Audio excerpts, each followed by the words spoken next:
Indrajit study point में आप सभी का स्वागत है। हम पढ़ रहे हैं एनसीईआरटी बुक क्लास 11 अध्याय 1 प्रागैतिहासिक शैल चित्र भाग 3। तो चलिए शुरुआत करते हैं जहां से हमने छोड़ा था। तो यहाँ पर हम देखते हैं जब हम मध्य पाषाण काल की बात ही कर रहे हैं तो उस समय के कलाकार भी कुछ अजीब अजीब थे। भैया अजीब क्या, बहुत करामाती थे, वो कुदरती थे। यहाँ कलाकारों ने अपने चित्र इन शैलीय श्रेणियों मतलब जितना भी शैल चित्र वहां पर बना था उसके सतह मतलब फर्श पे, दीवार और भीतरी छतों पर बनाए। मतलब अंदर का जो छत होता है छत में भी डिजाइनिंग बना, वो भी छेनी हथौड़ी से दीवार पे बना ही, फर्श को भी नहीं छोड़े। कोई बाबा धाम गया होगा तो आप वहां पर देखोगे कि फर्श पर एकदम लाइनिंग सब लगा हुआ है, जिस तरह घर में सिलवट पे होता है। तो वो डिजाइनिंग होता है, आप उस पर पैर रखोगे ना आपको अलग सा वाइब्रेशन लगेगा। तीर्थ स्थल पर जाने का मतलब ये ना होता है पूजा करना, वहां पर जाओ, वहां के वेरिएशन लो, वहां का वाइब्रेशन लो, वहां पर जितने भी ऊर्जा होती है ऊर्जा आपके अंदर समाती है वो। तो ये सब फायदे हैं, बेनिफिट है। कुछ चित्र तो ऐसे गुफाओं या शैलाश्रयों से मिले हैं, मतलब कुछ चित्र जो है ऐसे गुफा चाहे ऐसे शैलाश्रयों मतलब जहां पर ये सब मूर्ति चित्र बनाए गए हैं वहां पर मिले हैं जहां लोग रहते थे। मतलब लोग रहते थे, है नहीं थे। लेकिन कुछ चित्र ऐसी जगहों से भी मिले हैं जहां शायद लोग कभी रह ही नहीं होंगे। मतलब ऐसे जगह से भी मिलता है जहां पर लोग रहे ही नहीं होंगे, वहां पर लोग का रहना असंभव है। संभवतः इन स्थानों का कोई धार्मिक महत्व रहा होगा, पता नहीं। शैलाश्रयों में पाए गए कुछ अत्यंत सुंदर चित्र, जितने भी गुफाएं हैं उसमें जो अत्यंत सुंदर चित्र जो देखने को मिला है बहुत ऊंचे स्थानों पर, शैलाश्रय के छत पर, मतलब जितने भी चित्र चाहे आकृति बनी है उसके छत के पास बने हुए हैं। जितने भी सुंदर सुंदर आकृति है वो छत के पास बने हुए हैं, क्योंकि छत ही उसको मतलब वहां पर पता नहीं क्या सोच को उन्होंने छत की डिजाइन किया। आज हम पीओपी से डिजाइन देखते हैं ना कि घर पे पीओपी का डिजाइन बना हुआ है वगैरह वगैरह वगैरह। तो उस समय पहाड़ को काट कर डिजाइनिंग बना दिए जाते थे। तो वो सब टेक्नोलॉजी भैया बहुत हाई था। आज के ग्राइंडर मशीन से भी बोल दिया जाए कि छत में बनाना है तो बनाने वाले की पसीना छटक जाएगा। क्यों? ये पता नहीं, क्योंकि हालत खराब हो जाती है। और छत में आपको बोल दिया जाए कि पाइप ठोक देने के लिए, तो बिना ग्राइंडर मशीन के आज के जमाने में पाइप ठोकना मुमकिन नहीं होगा। क्योंकि हथौड़ी से जब ठोकोगे ना तो बाउंस बैक करता है, ग्रेविटी के वजह से, गुरुत्वाकर्षण बल के वजह से वो ऊपर नीचे ज्यादा ऊपर मतलब प्रेशर ही नहीं देना पड़ता है, होता ही नहीं। आप हथौड़ी से मारोगे छत पे, आप सीढ़ी पर चढ़ जाओ छत पे मारो तो आपको उतना प्रेशर नहीं लगेगा जितना आप दीवार पर ठोक सकते हो। मैंने कई बार ठोका है ना, मुझे नहीं लगता है। शायद ये चित्र बहुत दूर से लोगों के ध्यान को आकर्षित करने के लिए ऊंचाई पर बनाए गए थे, और बहुत लोगों का ध्यान आकर्षित करने के लिए इसको बनाया गया होगा, शायद ये अनुमान लगाया जा रहा है, सही नहीं है। ये चित्र, जो भी चित्र आप यहां पर देख रहे हो, भले ही इस बुक में ना दिया गया हो, लेकिन जो बुक आपके पास होगा उसमें चित्र जरूर मिलेगा आपको, समझे? तो वहां पर आप देख सकते हैं। तो ये चित्र हालांकि बहुत पुराने जमाने के हैं, सही बात है, वो आज से कई सौ साल पहले के हैं, पर इनमें जो भी चित्र बने हैं चित्रात्मक गुणों एवं विशेषताओं की कोई कमी नहीं है। जो भी चित्र है उसमें गुण और विशेषता, इन दोनों की कमी तो है ही नहीं। कार्य करने की प्रतिकूल परिस्थिति, औजार और सामग्री आदि की कमी होते हुए भी, मतलब उस समय परिस्थिति वैसा नहीं था, परिस्थिति प्रतिकूल था, औजार उतना अच्छा नहीं था, सामग्री नहीं थे उतना अच्छा, फिर भी कमी होते हुए भी इन चित्रों में तत्कालीन पर्यावरण के सामान्य दृश्य आकर्षित, मतलब वहां पर आकर्षक रूप से प्रस्तुत किया गया है। समझो कि मतलब आज के जो राइटर लोग हैं, लेखक लोग हैं, वो लिख रहे हैं कि उस समय परिस्थिति अच्छा नहीं था, औजार भी अच्छे नहीं थे, सामग्री भी अच्छा नहीं थे। इन सबके कमी होने के बावजूद भी आज के पर्यावरण के बारे में उन्होंने बना दिया। ये कभी इतिहास का राइटर, लेखक जो है, ये कभी नहीं बोल सकता कि वो जो बनाए हैं उस जमाने का इतिहास है जिसको हम आज के जमाने से मिला रहे हैं। यहां पर यह लिखना चाहिए कि उनके पास ऐसे ऐसे हथियार थे जो अभी हमारे पास नहीं है, लेकिन यहां पर गलत लिख दिया गया है। तो एनसीईआरटी ये जो बुक दिया है ना, वो बोले, हम अगर आप इस पर कंप्लेन करते हो तो ये बोलेगा एनसीईआरटी नॉट बी पॉपुलाइज्ड, मतलब एनसीईआरटी इसको पॉपुलाइज नहीं किया है।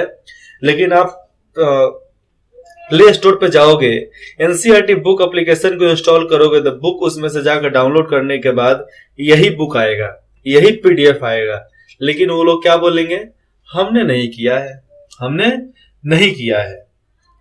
मैं इसका डेमो भी दिखा सकता हूं, लेकिन मैं बोल रहा हूं कि आप खुद देखो तो आपको ज्यादा समझ में आएगा। तो चलिए आगे देखते हैं। जिससे ऐसा प्रतीत होता है कि उस समय के लोग बहुत साहसी थे। मतलब अब ये बताया जा रहा है कि उस जमाने के जितने भी लोग थे बहुत बहादुर और साहसी थे और अपने जीवन का आनंद ले रहे थे। देखो, जैसा जमाना होता है तो उस जमाने के अनुसार वैसा हथियार भी होता है। रामायण का काल था, सतयुग, सतयुग में सत्यवचन, उस समय बड़े बड़े हथियार हुआ करते थे। त्रेता युग, त्रेता युग में भी ऐसे ऐसे हथियार थे जो अभी नहीं है। द्वापर में भी ऐसे ऐसे हथियार थे, महाबली थे, जो अभी नहीं है। कलयुग में भी शुरुआत में जो बड़े बड़े पूर्वज लोग हुआ करते थे वो त्रेता युग के, तो उन लोगों के बाद जो ये कलयुग आया उन लोगों के पास हथियार था। लेकिन आज धीरे धीरे वो सब खत्म हो गया है। क्यों? सबको इस्तेमाल कर गया है वो हथियार को। पहले के जमाने में ऐसे ऐसे छेनी हुआ करते थे तो हाथ से भी आप टुकुर टुकुर टुकुर टुकुर करोगे ना तो वहां पर लाइनिंग बन जाता था, बहुत तेज। आजकल तो सब मिलावट का भैया जमाना है, सब चीज मिलावट का आ रहा है।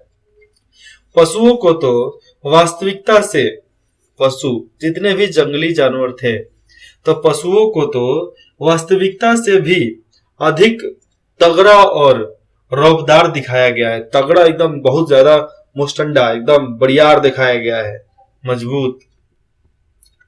यह भी प्रतीत होता है कि आदिकालीन कलाकारों में जो उस जमाने के कलाकार थे तो उन कलाकारों में कहानी कहने सुनने की गहरी रुचि थी। ठीक है, मानते हैं हम भी।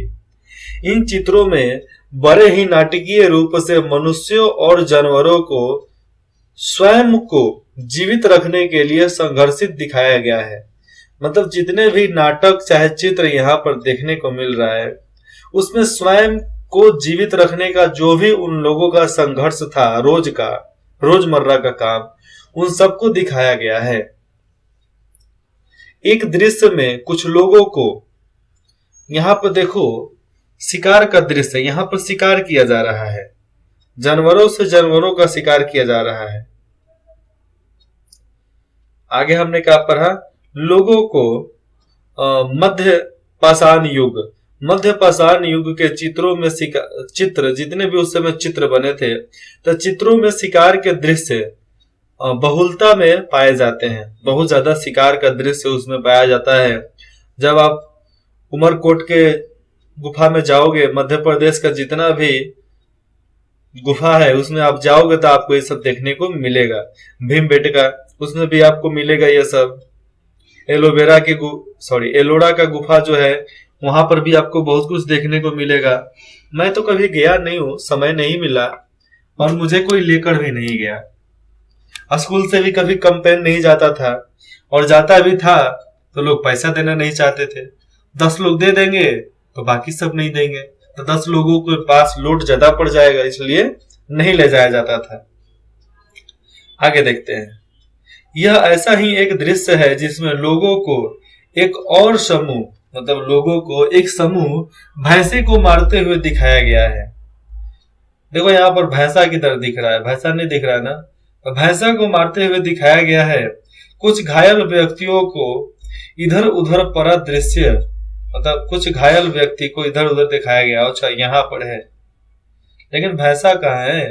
भैंसा तो मुझे नहीं दिख रहा है। तो घायल व्यक्ति को इधर उधर दिखाया गया है। और ये चित्र अंकन की कला में, ये चित्र जो है गिनने की कला में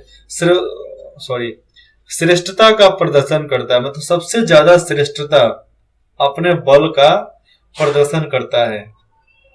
वो भैंसा को इसी में मारा जा रहा है, ऊपर नहीं, नीचे नहीं है। भैंसा इसमें है लेकिन उसको हाइड कर दिए, मतलब वो दिख नहीं रहा है, थोड़ा मोड़ा वहां पर भी फोटो लेने में दिक्कत हो जाते हैं ना, इसलिए। नृत्य का दृश्य, ये देखो नाच का दृश्य है। इस दृश्य में एक दूसरे का हाथ पकड़कर नृत्य करती हुई आकृतियां दिखाई दी गई है कि एक दूसरे का हाथ पकड़कर डांस किया जा रहा है, नृत्य नाच। वस्तुतः यह एक ऐसा विषय है जिसे बार बार दोहराया गया है। नृत्य का यह दृश्य हमें उत्तराखंड के लखुडियार के पाषाण दृश्य की याद दिलाती है। कहाँ के? लखुडियार के पाषाण दृश्य की याद दिलाती है। दृश्य आप इसको देखोगे तो आपको भी समझ में आएगा। किताब में तो हमें साफ साफ नहीं दिखाया जाता है, लेकिन आप जब वहां पर सही में जाकर देखोगे ना, तो आपको अच्छा फीलिंग्स भी आएगा और आपको बहुत अच्छे तरीके से इतिहास समझ में भी आएगा। हाँ, भले आपको किताबी भाषा उतना अच्छा ना लगे, लेकिन आप जब वो भाषा जानोगे तो आपको और अच्छा लगेगा। तो जंगली सांड का शिकार करते हुए दिखाया गया है बहुत जगह पे, और इस प्रक्रिया के दौरान कुछ लोग घायल होकर इधर उधर पड़े हुए हैं। और एक अन्य दृश्य में एक जानवर को मौत की पीड़ा से तड़पते हुए भी शिकारियों को खुशी से उसके चारों ओर नाचते हुए दिखाया गया है। मतलब एक जानवर तड़प रहा है मौत के वजह से, मतलब उसको मारा गया है, और वहां पर शिकारी जो है चारों तरफ नाच रहे हैं। वैसे लोग बाद में कुत्ता का जन्म लेते हैं, बिलाई का जन्म लेते हैं। आज भी अनेक आदमी जाति के लोग ऐसे व्यवहार करते हैं, मतलब आज के जमाने में बहुत सारे आदमी हैं जो जाति को लेकर ऐसे ऐसे व्यवहार करते हैं। वे जन्म, मृत्यु, वयस्कता, प्राप्ति और विवाह आदि के समय संपन्न की जाने वाली धार्मिक एवं सामाजिक क्रियाओं को चट्टानों पर चित्रित या उत्कीर्ण करते हैं। मतलब उसको विवाह हुआ, क्या प्रतीत हुआ, हमारे मृत्यु, जन्म, इस सब को दीवारों पर ही बना डालते थे उस जमाने के लोग। वे शिकार हेतु जानवरों को मतलब उसको आकर्षण के लिए शिकार करेंगे तो उसको कुछ ना कुछ दिखाएंगे ना। शेर को पकड़ने के लिए बकरी रखना पड़ता है, तो वही आकर्षित करने के लिए मुखौटा पहने हुए और उन्हें मार डालने के बाद खुशी से नाच के चारों ओर नाचते दिखाया गया है। नाचते गाते उनको दिखाया गया है कि मार कर खुशी के मारे वो लोग नाच रहे हैं। समझो कि आप किसी जानवर को मारोगे, मतलब बहुत कम लोग होते हैं जो किसी जानवर को मार पाते हैं। मुझे याद है मैं करीबन 7 से 8 साल का था, तब से मुझे जानवरों को मारना सिखाया गया है। कितना? 7 से 8 साल। मछली मारता था मैं मछली, मैनी, कबूतर, कौवा, बत्तख, कछुआ, मतलब बहुत सारे जानवर, खाने वाले जानवर को हमने मारा है। मुर्गा, चिकन को तो मैंने खूब काटा है, खुद से काट कर खाए हुए हैं। तो ये सब ट्रेनिंग है, ये नहीं होता है कि हम मारोगे तो ये होगा वो होगा, नहीं।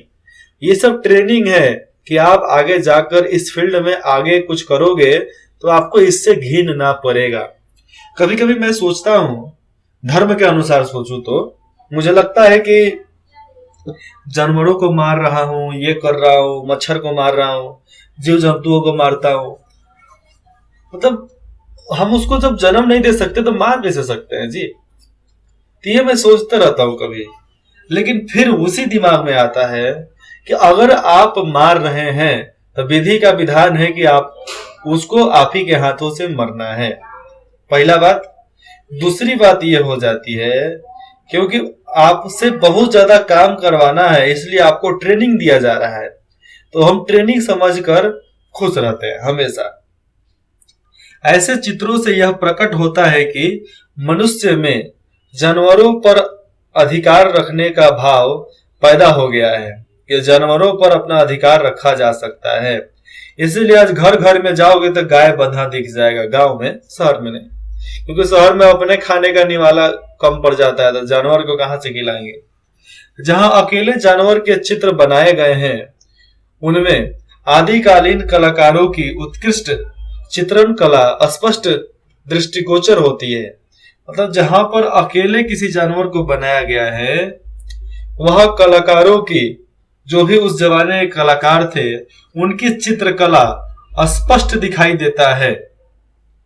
ऐसे चित्रों में रंग सामंजस्य और समानुपात दोनों का यथार्थ एवं संतुलित मिश्रण दिखाई देता है। दोनों को एकदम मिला जुला कर दिखाई देता है।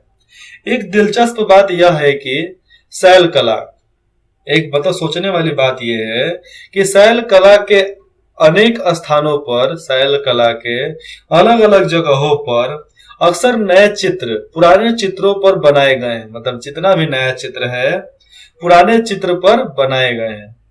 ठीक है, तो भीमबेटका में कुछ स्थानों पर चित्र की 20 परतें तक है। मतलब 20 परतें तक है, एक चित्र पर 20 बार चित्र बनाया गया है। एक हाथ तो अंदर चला गया होगा ना, जब एक जगह पे हम इतना बार चित्र बना रहे हैं, तो अलग मतलब बहुत प्रकार के डिजाइनिंग उसमें दिखता होगा जो एक दूसरे पर बनाए गए हैं। यहाँ प्रश्न उठता है कि कलाकार एक ही साथ पर बार बार चित्र क्यों बनाते थे। मतलब यहाँ पर किसी को ये समझ में नहीं आता है कि कलाकार एक ही जगह पे बार बार चित्र क्यों बनाते थे। इसका एक कारण तो यह हो सकता है कि जब किसी कलाकार को अपनी रचना पसंद नहीं आती थी तो उस पर अपनी दूसरी रचना चित्रित कर लेता था। मतलब एक चित्र बनाया, अच्छा नहीं लगा, उस पर दूसरा चित्र बना देता था। तो यह अनुमान लगाया जा रहा है। अब दूसरा कारण क्या है? दूसरा कारण यह हो सकता है कि वे चित्र और स्थान पवित्र या विशिष्ट माने जाते थे, पवित्र या बहुत अलग माने जाते थे, और उन पर कलाकार बार बार चित्र बनाते थे। कलाकार उस पर बार बार चित्र बना देते थे। यह भी संभव है कि विभिन्न पीढ़ियों के लोग, अलग अलग पीढ़ियों के लोगों ने भिन्न समय पर एक ही क्षेत्र में यह चित्र बनाए हैं। भिन्न क्षेत्रों में एक ही क्षेत्र में ये चित्र बनाए थे।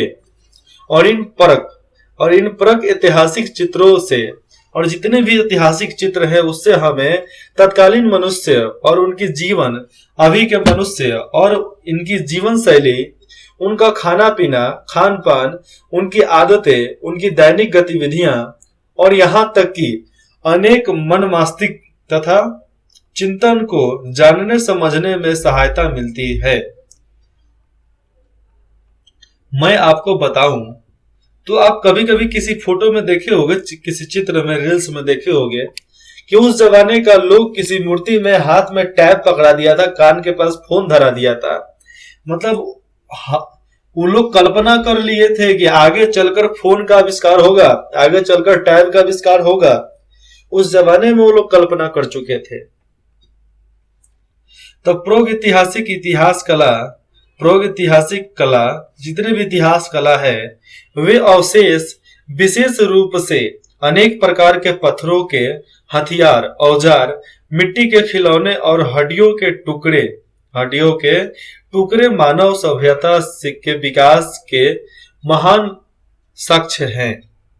मतलब यहाँ पर दिया जा रहा है कि प्रागैतिहासिक काल में जितने भी अवशेष सबूत मिले हैं, पत्थर मिले हैं, पत्थर के हथियार, औजार या मिट्टी के खिलौने, जितने भी हड्डी हैं, वह सब मानव सभ्यता के विकास और उनके महान साक्ष्य को जोर जोर से चिल्ला कर बोलती है कि हाँ भैया, उस जमाने में भी मानव सभ्यता था, आज भी है।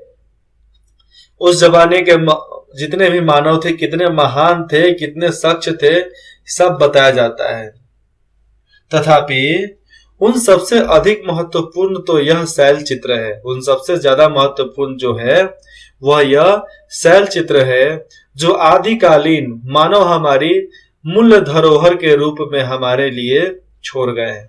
मतलब आदिकालीन उस जमाने के मानव हमारे मूल्य मतलब हमारे ऐतिहासिक धरोहर के रूप में उसको छोड़ के गए हैं। मूल्य का मतलब होता है जिसे गिना जा सकता है, अमूल्य का मतलब होता है जिसे गिना नहीं जा सकता है। तो वैसे धरोहर हमारे पास छोड़कर गए हैं कि जिस पर हम गर्व कर सकते हैं। यहां पर देखिए क्वेश्चन नंबर 1 अभ्यास 1, जिससे बताया जा रहा है कि आपके विचार से प्रागैतिहासिक काल के लोग, उस जमाने के लोग अपने चित्र के लिए विषयों का चुनाव किस प्रकार करते थे। मतलब जो भी चित्र का विषय था उसको चुनाव किस तरह करते थे ये जानना जरूरी है ना।